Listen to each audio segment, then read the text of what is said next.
Assalamualaikum warahmatullahi wabarakatuh.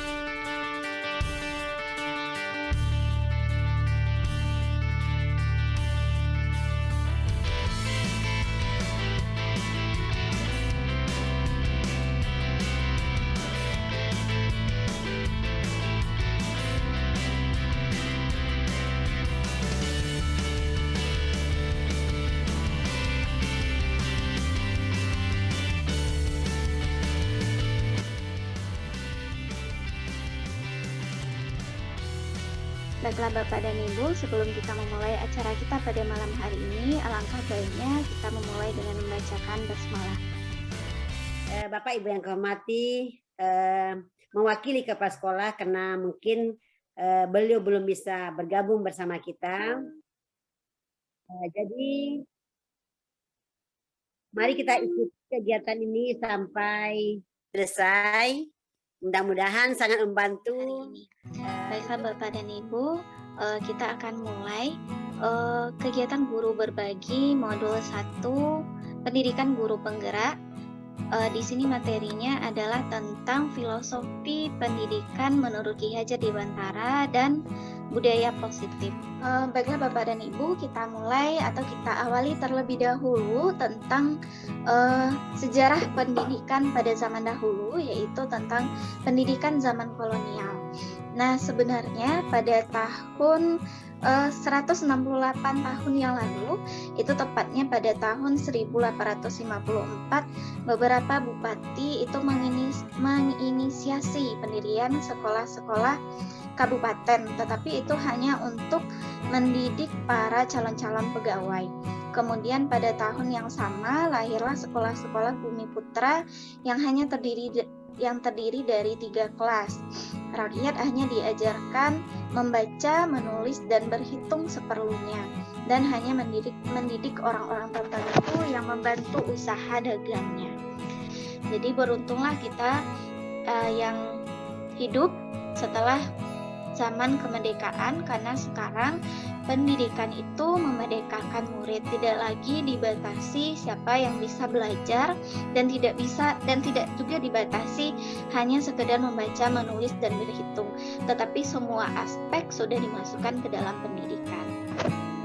Jadi menurut Ki Hajar Dewantara, pendidikan dan pengajaran itu merupakan usaha persiapan dan persediaan untuk segala kepentingan hidup manusia, baik dalam hidup bermasyarakat maupun hidup berbudaya dalam arti yang seluas-luasnya.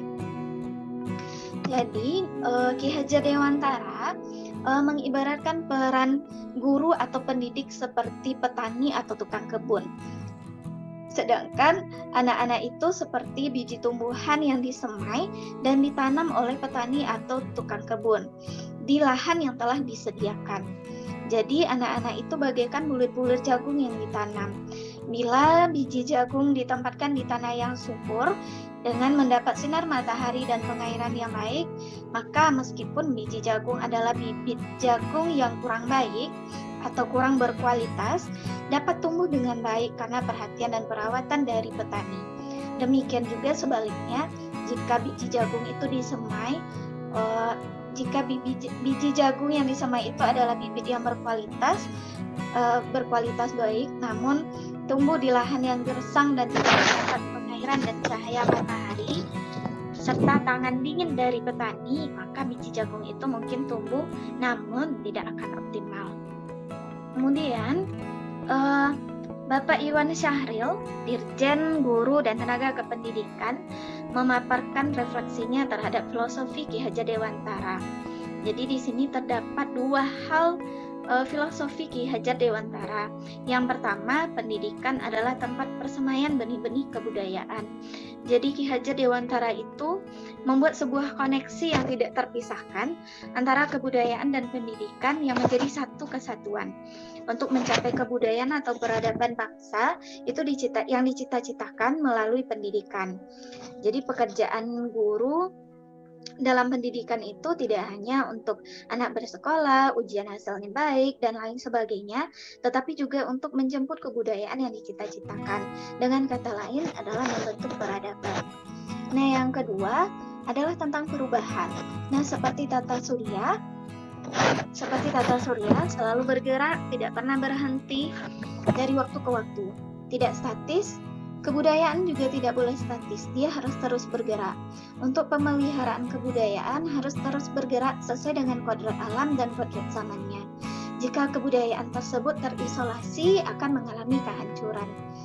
Sama halnya dengan pendidikan, tidak boleh statis, harus bergerak, harus berubah menjawab tuntunan zamannya.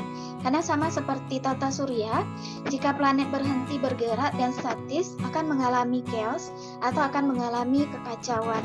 Dan itulah yang dilihat oleh Ki Hajar Dewantara, bahwa pendidikan dan kebudayaan itu harus terus bergerak. Artinya, perubahan itu adalah kekal. Perubahan-perubahan tersebut, jika dimisalkan pada planet yang terus berputar, maka mereka berputar pada porosnya atau berputar pada sumbu, yaitu nilai-nilai kemanusiaan. Selain itu, planet-planet dalam tata surya itu tidak ada yang sama. Di sini terlihat keberagaman. Ada planet Merkurius, Venus, Mars, dan sebagainya. Demikian juga halnya seperti kebudayaan dan kependidikan. Tidak ada kebudayaan yang sama. Jika misalnya ada pertukaran kebudayaan, hal ini bukan untuk menyamakan kebudayaan, melainkan untuk menguatkan identitas masing-masing kebudayaan. Nah, pendidikan pun juga sama. Anak-anak tidak pernah sama. Fitrah penciptaan sang pencipta itu adalah tentang keberagaman. Dua anak kembar saja tidak pernah sama. Biarkanlah anak-anak itu memiliki keunikannya masing-masing. Sama halnya dengan planet-planet pada tata surya. Mereka memiliki atau bergerak dengan kecepatan dan keunikannya masing-masing sesuai dengan orbitnya. Jika Merkurius berputar lebih cepat, Jupiter bergerak lebih lambat. Tidak bisa dipaksakan kecepatan Jupiter harus sama dengan Merkurius atau Jupiter harus sama dengan Bumi. Masing-masing punya kecepatannya masing-masing.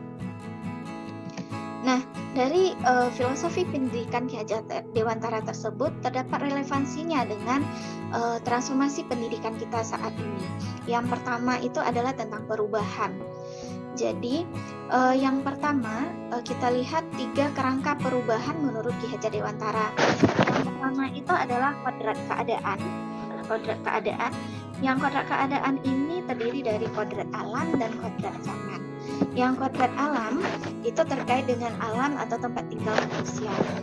Jika menurut orang Barat, orang Timur itu pakaiannya lebih tertutup. Sedangkan bagi orang Timur itu biasa saja karena di bagian timur iklimnya lebih bersahabat atau lebih dingin. Sedangkan menurut kita orang Timur, pakaian orang Barat itu lebih terbuka. Sedangkan menurut mereka itu biasa saja dikarenakan iklimnya terlalu panasnya. Nah, kodrat alam inilah yang membentuk sebuah kebudayaan. Kemudian yang kedua adalah kodrat zaman. Nah, meskipun alamnya sama, namun perubahan itu akan terjadi berdasarkan zamannya. Pendidikan di zaman 80 tidak akan sama dengan pendidikan zaman sekarang. Jika pendidikan pada zaman 80-an itu untuk mencari materi mereka berdasarkan media cetak, kemudian berdasarkan buku-buku. Nah, sedangkan sekarang dengan segala teknologi, dengan sekali pencet saja kita sudah mendapatkan informasi apa yang akan kita inginkan. Jadi jika dulu ada pepatah buku adalah jendela dunia, maka sekarang internet menjadi jendela dunia. Nah, kemudian yang kedua, bagaimana prinsip dalam melakukan perubahan ini? Terdapat azas trikon yang terdiri dari kontinuitas, kemudian konvergensi, dan yang ketiga adalah konsentris. Kemudian yang ketiga adalah apa yang berubah. Nah, di sini yang berubah adalah budi pekerti. Budi itu terdiri dari cipta, rasa, karsa. Cipta pikiran, rasa perasaan, karsa adalah kemauan. Kemudian pekerti yaitu tenaga atau raga. Jadi pendidikan itu harus holistik, seimbang sehingga mencapai kesempurnaan budi pekerti yang dapat menciptakan insan-insan yang penuh kebijaksanaan. Demikian juga sebaliknya. Nah, selain itu, selain dari perubahan, relevansi pemikiran Ki Hajar Dewantara dengan transformasi pendidikan kita saat ini adalah keharusan untuk memandang anak dengan rasa hormat. Artinya semuanya berorientasi penuh kepada anak. Nah, salah satu azas taman siswa menurut Ki Hajar Dewantara yaitu bebas dari segala ikatan, dengan suci hati mendekati sang anak, tidak untuk meminta suatu hak, namun untuk menghamba pada sang anak. Menghamba pada sang anak ini bukan diartikan seperti seorang manusia yang menghamba pada sang pencipta, tetapi lebih kepada orientasi kepada anak, lebih memusatkan pada anak. Jadi tujuan pendidikan itu adalah anak, anak, dan anak. Selanjutnya, berdasarkan tujuan pendidikan nasional yang dinyatakan dalam Undang-Undang Republik Indonesia Nomor 20 Tahun 2003, Kementerian Pendidikan dan Kebudayaan itu memunculkan sebuah pedoman petunjuk arah yang konsisten dalam pendidikan di Indonesia. Pedoman tersebut adalah profil pelajar Pancasila. Jadi, pelajar Pancasila di sini berarti pelajar sepanjang hayat yang kompeten dan memiliki karakter sesuai nilai-nilai Pancasila.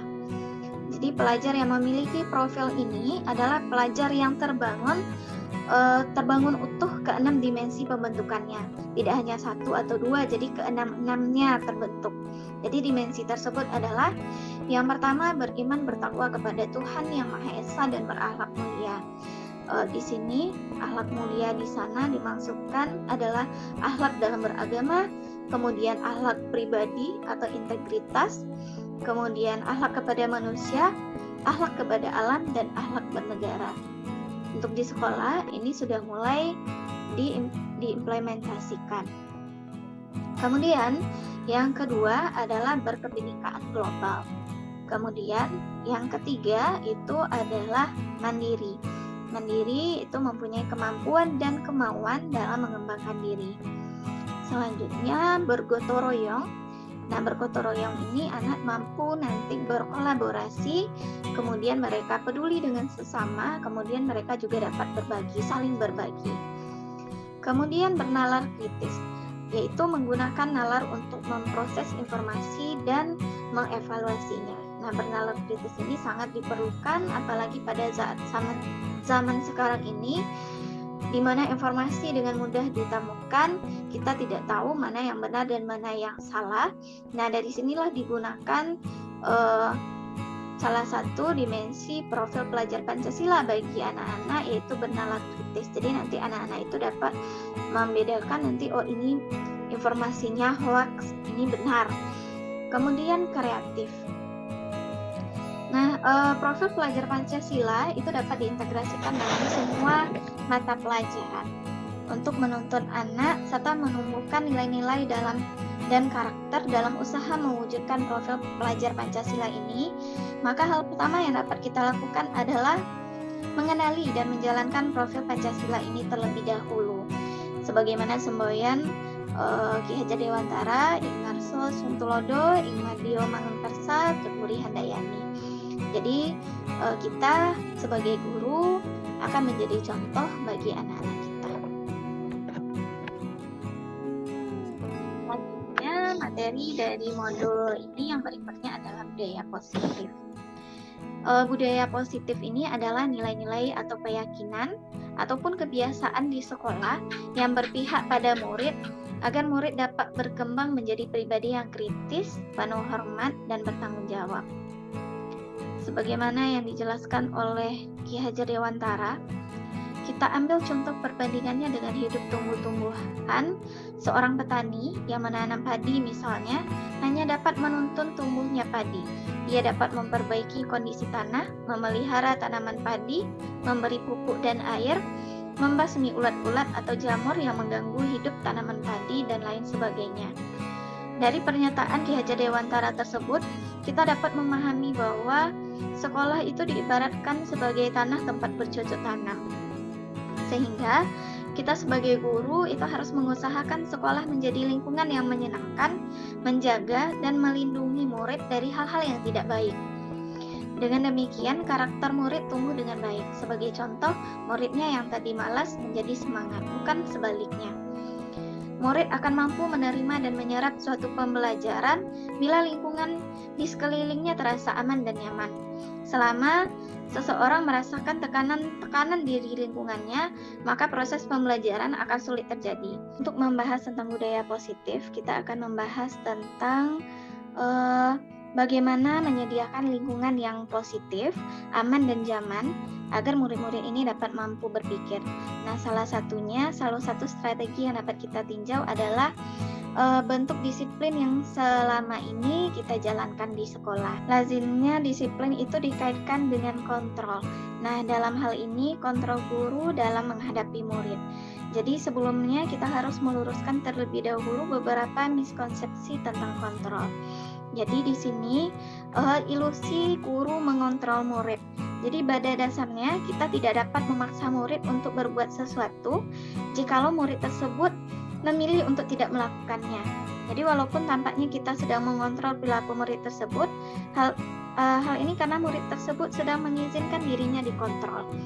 Jadi saat itu bentuk kontrol guru menjadi kebutuhan dasar yang dipilih oleh murid tersebut. Kemudian ilusi bahwa semua penguatan positif, efektif, dan bermanfaat. Penguatan positif atau bujukan itu merupakan bentuk-bentuk dari kontrol. Nah, segala usaha untuk mempengaruhi murid agar mengulang suatu perilaku tertentu adalah usaha untuk mengontrol murid tersebut. Dalam jangka waktu tertentu, mungkin murid akan menyadari dan mencoba untuk menolak bujukan kita, atau bisa jadi murid tersebut tergantung dengan pendapat sang guru untuk berusaha. Kemudian yang ketiga, ilusi bahwa kritik dan membuat orang bersalah itu dapat menguatkan karakter. Jadi sebenarnya menggunakan kritik dan rasa bersalah untuk mengontrol murid itu akan menuju pada identitas yang gagal. Jadi mereka belajar untuk merasa buruk terhadap diri mereka sendiri. Kemudian mereka mengembangkan dialog diri yang negatif. Kadangkala sulit bagi guru untuk mengidentifikasi bahwa mereka melakukan perilaku ini. Seringkali guru-guru menggunakan suara yang halus untuk menyampaikan pesan-pesan yang negatif. Jadi pesan negatif itu tidak hanya disampaikan dengan suara yang keras, tetapi bisa juga disampaikan dengan suara-suara yang halus. Nah, ini dapat menjadikan atau membuat murid-murid kita merasa buruk tentang diri mereka, sehingga nanti akan menuju pada identitas yang gagal. Kemudian ilusi bahwa orang dewasa itu memiliki hak untuk memaksa. Banyak guru-guru atau orang dewasa itu mereka merasa memiliki tanggung jawab untuk membuat murid-murid berbuat hal-hal tertentu. Apa yang dilakukan itu dapat diterima selama ada sebuah kemajuan berdasarkan sebuah pengukuran kinerja. Hal ini dapat membentuk sebuah perlawanan terhadap murid. Jadi seringkali ketika kita memaksa murid untuk mengerjakan sesuatu, jika murid itu tidak sesuai dengan atau tidak mau melakukannya, maka mereka akan melakukan perlawanan. Nah, selanjutnya ketika kita mendengarkan kata disiplin, apa yang terbayang di benak Bapak dan Ibu? Apa yang terlintas pada pikiran Bapak dan Ibu? Kebanyakan dari kita itu akan menghubungkan kata disiplin dengan tata tertib, teratur, dan kepatuhan pada peraturan. Nah, kata disiplin juga sering dihubungkan dengan hukuman, padahal itu sungguh berbeda. Karena belajar tentang disiplin positif tidak harus dengan memberi hukuman. Justru itu adalah salah satu alternatif terakhir, dan kalau perlu tidak digunakan sama sekali. Disiplin diri itu mempelajari bagaimana cara kita mengontrol diri dan bagaimana kita menguasai diri untuk memilih tindakan yang mengacu pada nilai-nilai yang kita hargai. Dengan kata lain, seseorang yang memiliki disiplin diri berarti mereka bisa bertanggung jawab terhadap apa yang dilakukannya karena mereka mendasarkan tindakan mereka pada nilai-nilai kebajikan yang universal. Sebagai pendidik, tujuan kita adalah menciptakan anak-anak yang memiliki disiplin diri ini sehingga mereka bisa berperilaku dengan mengacu pada nilai-nilai kebajikan universal dan memiliki motivasi yang intrinsik bukan ekstrinsik. Berarti motivasi dari dalam dirinya bukan dari luar. Sebelum masuk kita kepada motivasi, kita lihat dulu dalam selama ini bagaimana kita berperilaku, mengapa kita melakukannya, kemudian apa yang mendorong kita untuk melakukan hal tersebut. Dan di sini terdapat 3 motivasi perilaku manusia. Yang pertama, jadi di sini Dian Gulsan itu menyatakan ada 3 alasan motivasi perilaku manusia. Yang pertama itu adalah menghindari ketidaknyamanan atau hukuman. Jadi ini adalah tingkat terendah dari motivasi perilaku manusia. Biasanya orang yang motivasi perilakunya untuk menghindari hukuman atau ketidaknyamanan, dia akan bertanya, apa yang akan terjadi apabila saya tidak melakukannya? Nah, hal ini akan sering terjadi atau sering kita jumpai di kelas kita. Misalnya kita meminta anak-anak kita melakukan sesuatu hal, kemudian jika ada anak kita yang bertanya, kalau saya misalnya tidak melakukan ini bagaimana, Bu? Nah, berarti motivasi dalam diri mereka adalah untuk menghindari ketidaknyamanan atau kemudian yang kedua adalah untuk mendapatkan imbalan atau penghargaan dari orang lain. Jadi satu tingkat di atas motivasi yang pertama. Di sini orang berperilaku untuk mendapatkan imbalan atau penghargaan dari orang lain. Jadi orang-orang dengan motivasi ini akan bertanya, apa yang akan saya dapatkan apabila saya melakukannya? Mereka melakukan sebuah tindakan untuk mendapatkan pujian dari orang lain. Mereka juga melakukan sesuatu untuk mendapatkan hadiah, pengakuan, atau imbalan. Nah, jika anak yang memiliki motivasi seperti ini, untuk seterusnya mereka akan mengharapkan imbalan. Jadi ketika kita meminta pertolongan lagi, mereka akan bertanya seperti ini. Apa yang akan saya peroleh kalau saya melakukan ini? Seperti itu. Yang ketiga, itu adalah untuk menjadi orang yang mereka inginkan dan menghargai diri sendiri dengan nilai-nilai yang mereka percaya. Jadi di sini adalah motivasi yang paling teratas dari perilaku manusia dan ini adalah motivasi yang paling baik. Jadi di sini motivasi yang menjadi orang-orang yang mereka inginkan dan menghargai diri sendiri dengan nilai-nilai yang mereka percaya. Mereka melakukan sesuatu karena nilai-nilai yang mereka yakini dan hargai. Dan mereka melakukannya karena mereka ingin menjadi orang-orang yang melakukan nilai-nilai yang mereka yakini tersebut. Ini adalah motivasi yang akan membuat seseorang memiliki disiplin positif. Karena motivasi berperilakunya bersifat internal bukan eksternal. Kita coba menjawab pertanyaan berikut ini. Jadi Bapak dan Ibu jawabnya cukup dalam hati saja. Sebagai seorang guru, ini untuk kita semuanya. Sebagai seorang guru, saat Bapak atau Ibu hadir mengajar di kelas tepat waktu, motivasi apakah yang mendasari tindakan Bapak dan Ibu? Kemudian, apakah Bapak dan Ibu datang tepat waktu karena tidak ingin ditegur oleh Bapak Kepala Sekolah, tidak ingin mendapat surat peringatan, atau kita ingin mendapatkan pujian dari atasan atau ingin mendapatkan penghargaan sebagai guru yang berprestasi atau sebagai guru yang paling rajin datang ke sekolah, atau kita ingin menjadi orang yang menghargai waktu, menghargai diri kita sendiri, dan ingin menjadi teladan bagi murid-murid kita. Karena kita percaya bahwa tindakan kita sebagai guru itu akan dicontoh oleh murid-murid. Nah, manakah motivasi yang paling kuat mendasari tindakan Bapak dan Ibu ini? Apakah kombinasi dari dua motivasi atau bahkan ketiga-tiganya? Kemudian lagi, jika misalnya di sekolah Bapak dan Ibu tidak ada peraturan yang mengharuskan guru datang tepat waktu dan tidak ada teguran bagi guru yang terlambat maupun tidak ada atasan yang memuji, apakah Bapak dan Ibu akan datang tepat waktu untuk mengajar murid-murid? Selanjutnya, menurut Bapak dan Ibu, Dari ketiga motivasi tersebut, motivasi manakah yang paling banyak mendasari perilaku murid-murid kita?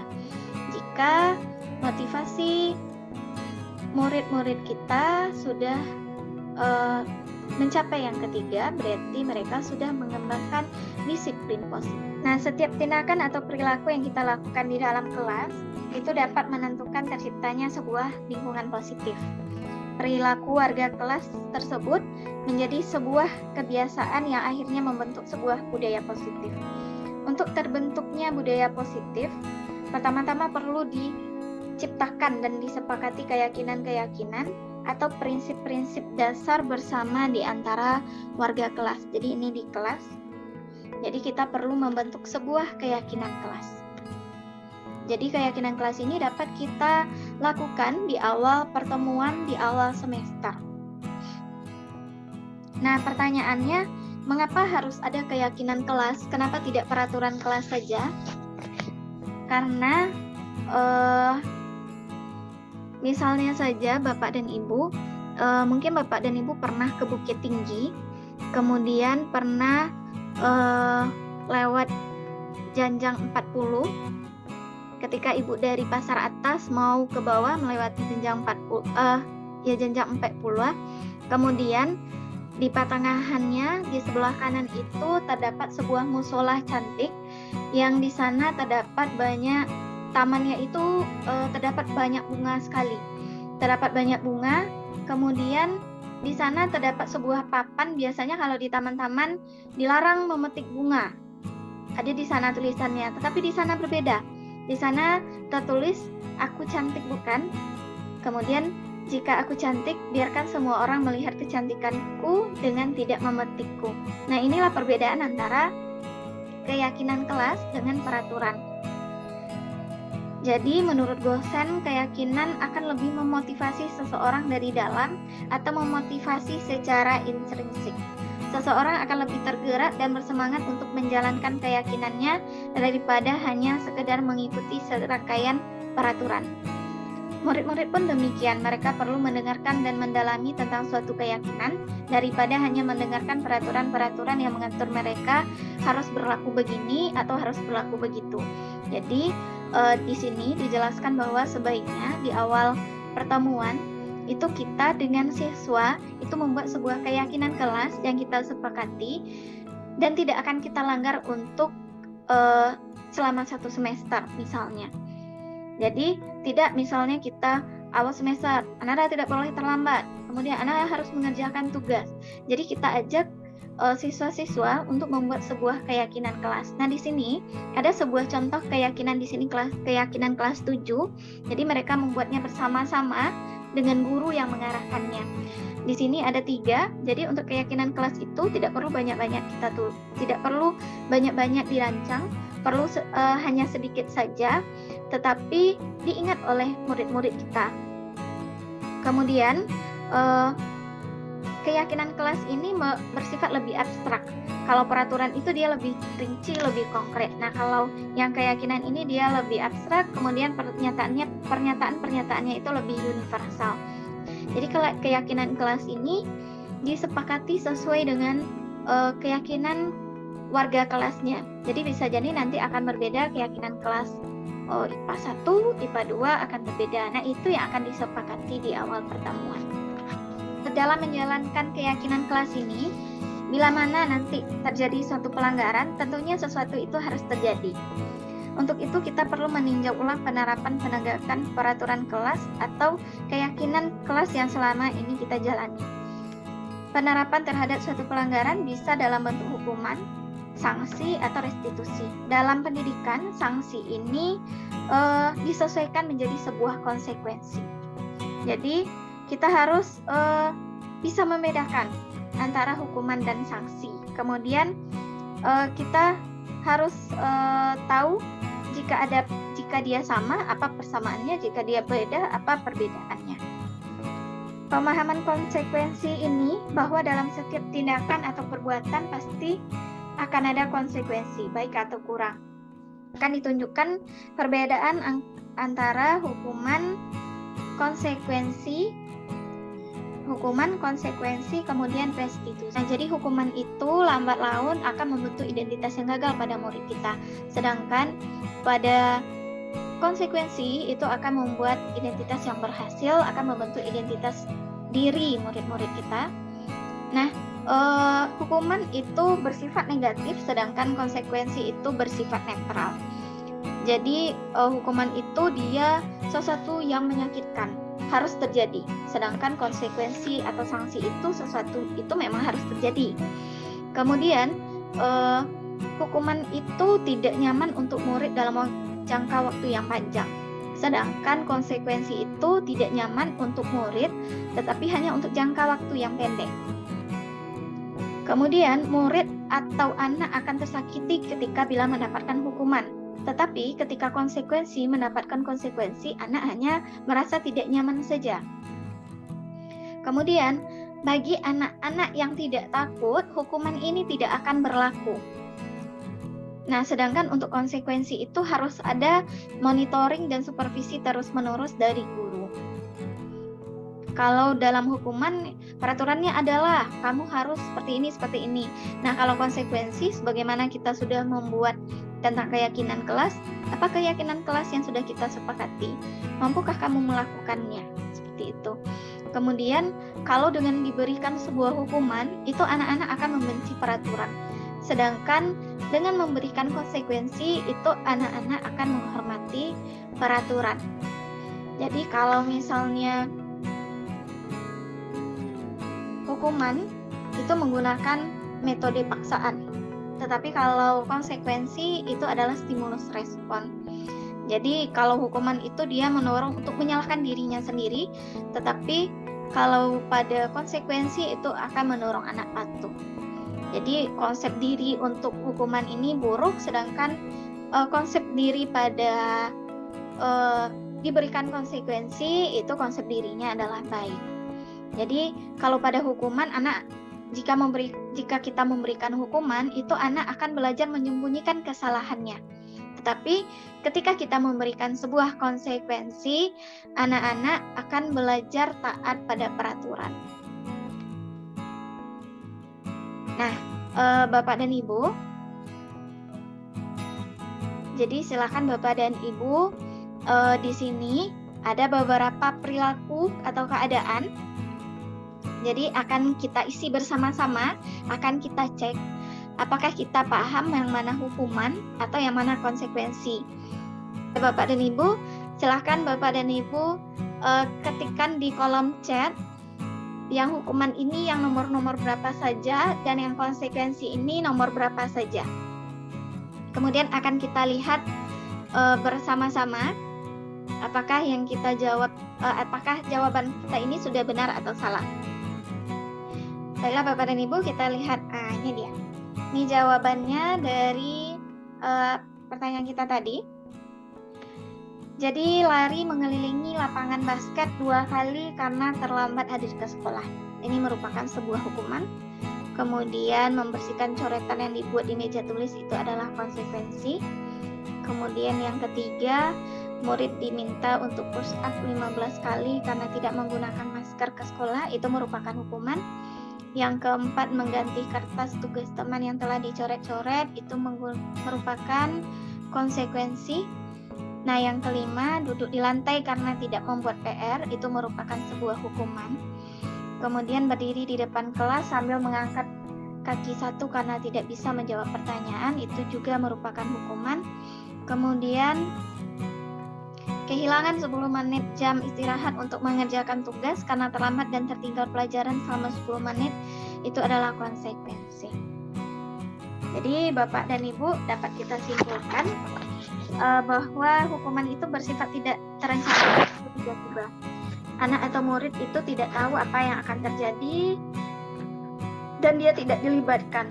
Hukuman itu hanya bersifat satu arah dari pihak guru yang memberikan, dan murid hanya menerima suatu hukuman tanpa suatu diskusi atau pengarahan dari pihak guru, baik sebelum atau sesudahnya. Nah, hukuman yang diberikan bisa berupa fisik, verbal, atau berupa kata-kata. Sedangkan di disiplin dengan bentuk sanksi atau konsekuensi itu dia sudah terencana, sudah disepakati, kemudian sudah dibahas dan disetujui oleh murid dan guru.